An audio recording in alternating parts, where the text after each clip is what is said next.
പലതും പറയാം, മൈൻഡ് ചെയ്യണ്ട. പ്രഷർ പലതും കുക്കിംഗ് അറിയില്ല എനിക്ക് ശരിക്കും. ഞാൻ തല്ലിയതാ ശരിക്കും. എനിക്കറിയാം ഇതിൽ നിൽക്കുന്നവർക്ക് എനിക്ക് വോട്ട് ചെയ്തില്ല, വേറെ ആൾക്കാണ് വോട്ട് ചെയ്യുന്നത്. എനിക്കൊരു പ്രശ്നമില്ല. കോടാനുകോടി ആളുകൾ എനിക്ക് വേണ്ടി വോട്ട് ചെയ്തു. അപ്പോ ശരിക്കും ഡിസർവ് ആയത് അനുമോളല്ല, ഹനീഷേട്ടനാണെന്ന് ഊട്ടി ഉറപ്പിക്കുകയാണ് ഓരോരോ ദിവസങ്ങൾ കഴിയുമ്പോൾ എന്നുള്ളതാണ്. അനുമോള് പറഞ്ഞ വാക്കുകളൊക്കെ തിരിച്ചും മറിച്ചും കളിച്ചുകൊണ്ടിരിക്കുന്നു. ദൈവത്തെ പിടിച്ച് സത്യം ഇടുന്ന ഒരു വലിയ നുണ. ഇപ്പൊ ഇന്ന് സോഷ്യൽ മീഡിയയിൽ അവരിട്ടൊരു പോസ്റ്റ്, അതായത് ഫേസ്ബുക്കിൽ ഇട്ടൊരു സ്റ്റോറി, ഏതോ അമ്പലത്തിൽ പോയി തിരിച്ചു വരുന്നതാണ്.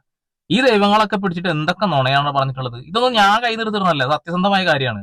അവൾ അവിടെ 100 ദിവസം കാണിച്ചു കൂട്ടിയ കാര്യങ്ങളൊക്കെ സോഷ്യൽ മീഡിയയിൽ ഇപ്പൊ തന്നെ കിടക്കുന്നുണ്ട്. ലൈവ് കുറെ ആളുകൾ ഡൗൺലോഡ് ചെയ്ത് വെച്ചത് ഇപ്പൊ കിടക്കുന്നുണ്ട് എന്നുള്ളതാണ്. എന്തൊക്കെ ഊളത്തരം കാണിച്ചിട്ടാണ് കപ്പടിച്ചത്?